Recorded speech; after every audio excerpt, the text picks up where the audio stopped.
So what's up mga homies? So eto na yung project natin. Kung mapapansin nyo, nakikita nyo yan. Yan, pakita mo. Dito sa Notorious Pasko na. So dito, nagbibigay kami ng mga discount dito. Lalo na ngayong Burr month. Para syempre lahat mapagbigyan namin. So syempre, meron kami mga kakaibang discount na binibigay pag yung customer talaga gusto magpagawa sa amin. So eto na yung mga ginawa natin. So ito yung kinabit natin na dual grade na chambered kung tawagin. Ito kasi, ito yung mga muffler na kinakabit namin. Pag gusto ng customer, medyo tahimik lang, hindi masyadong maingay, at buo yung tunog. Ito yung nire-recommend namin. Ito yung isa sa mga pinakamahal namin na produkto. So kung mapapansin nyo, dalawang chambered pero naka-symmetrical yan. Ibig sabihin ng symmetrical, pantay.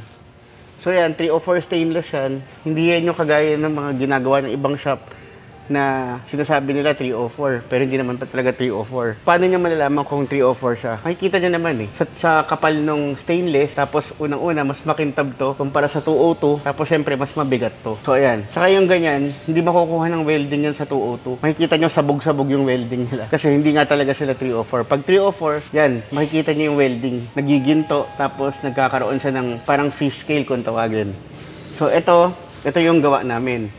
May mga laser cut plungers yan. Kung mapapansin nyo, pantay-pantay yan. Ayan o, nakikita nyo, wala siyang clearance. Hindi kagaya ng iba, sinasabi nila na ano raw, yung mga plungers daw nila, kung saan-saan daw ginawa or chuchu. Pero yan, makikita nyo, naka-level yan, dapat 0-0, para walang singaw. So, ganito yung quality ng trabaho ng Notorious Motorsports. Makikita nyo yan, no? 2.5 pipings para sa RS Turbo. Tapos, syempre, kailangan meron pa rin tayo resonator. So, kung papansin nyo, yung resonator namin, may fiberglass sa loob. Tapos 304 din yung pinaka-screen yan. Yung iba kasi mapapansin nyo, yung mga resonator nila parang tatsulok, yun mga walang laman yun. Pag ganun kasi mas madaling masira. 3 months pa lang, sira na kagad yung exhaust kasi walang laman. So ito na siya. So ito na yung pinaka-pipe niya. Tapos ito, nilalagay namin ng flexible pipe. So bakit nilalagay ng flexible pipe? Para maiwasan natin yung pagsira ng exhaust. Kasi siya yung nag-absorb ng pinaka-ano niya yung pinaka-vibration. So kaya namin nilalagay nito, parang protection na rin sa exhaust. Para pag sumayad, dito na pupunta yung pressure. Tapos yan, yung catalytic converter, tinanggal na rin namin. Nilagyan namin ng pinaka-downpipe or headers. So ngayon, pakinggan na natin kung ano magiging tunog niya. So what's up mga homies? So nandito na naman tayo ngayon. Magpapasko na. So nag-overtime na kami ngayon. So ito, nasa buwan na kami ng October. So iwasan natin yung mga Christmas rush. Kasi syempre, gusto namin nakaschedule na lahat para pag ginagawa namin, pulido siya. So ang ginawa namin dito sa project namin ito, ang kotse na to is Civic na RS Turbo. So ito yung dati niyang intercooler. Makitid, maliit, tapos syempre, mas manipis. So ang ginawa namin, nilakihan namin yung intercooler. So gumamit kami ng aluminum na intercooler. Tapos gumamit kami ng stainless na pipings.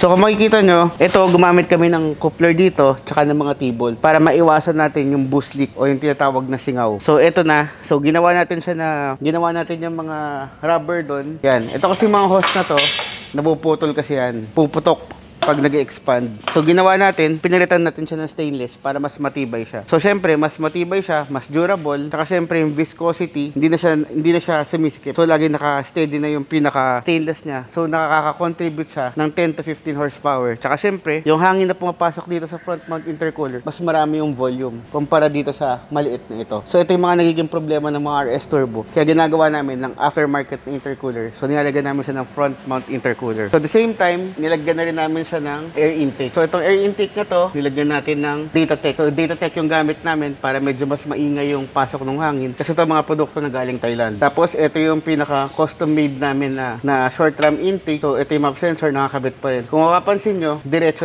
yung sa amin. Kasi para pagpasok ng hangin, yung map sensor, talaga nakukuha niya lahat ng hangin na kailangan niya. So syempre, mas mabilis yung reaction sa makina compared dun sa mga gawa-gawa ng iba. So ito, nilagyan din namin siya ng downpipe. Nagtanggal na rin kami ng catalytic converter para syempre mas umingay, mas bumilis at para mas tumipid siya. So ito yung catalytic converter niya dati. So pinalitan namin siya ng tubo na 3 inches. So syempre para yung power niya lumabas dire-diretso. Wala nang filtering na nangyari gawa ng catalytic converter. So ngayon pakinggan natin kung ano magiging tunog niya. So what's up mga homies? So another project na naman by Notorious Motorsports. So itong mugs na to nanggaling sa amin. So binigyan namin siya ng promo. Binigay namin yung mugs ng 40,000 with install na. Pero yung gulong sa kanya. So dito sa Notorious, meron kami mga promo ngayon para sa mga mag wheels. So pasya lang kayo. Pakita mo yung mga mags natin dyan.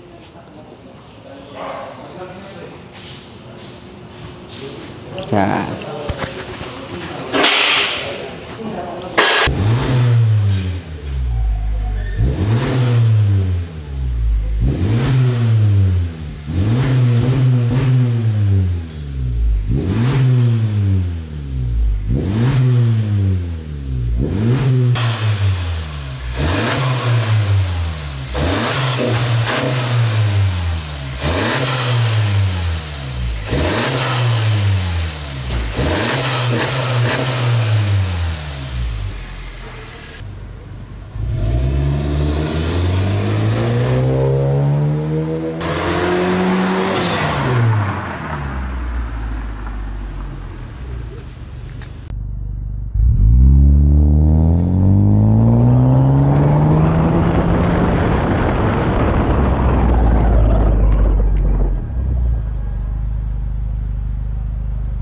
Bumilis ba? Mas bumilis to. Tapos yung hatak, grabe yung bilis niya. Yung ingay, tama lang. Tama lang. Saan pa ba kayo galing, sir? Sa Quezon Province. Quezon Province. So, all the way from Quezon, dumating kayo rito 4 o'clock, no? Oh, yes po. Ngayon, natapos kami, 9 na ng gabi. Kasi nilagyan pa namin ng intercooler, headers, intake, at exhaust. So, yan, sir. Thank you.